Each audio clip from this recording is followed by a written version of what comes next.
Здравей, братче! Решихме да те надъхаме преди големия преход. Сигурни сме, че ще издеш този преход, така както изяде полицаите на ония матч. Никога няма да го забравя. Сигурен съм, че се справиш.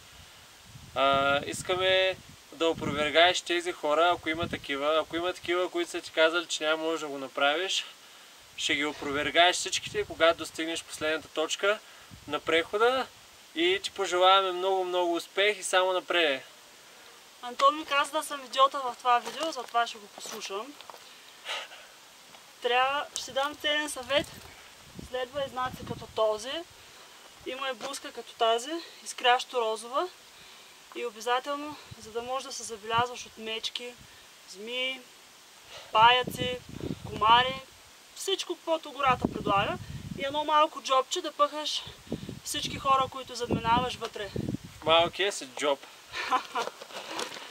Вамос! Мачка!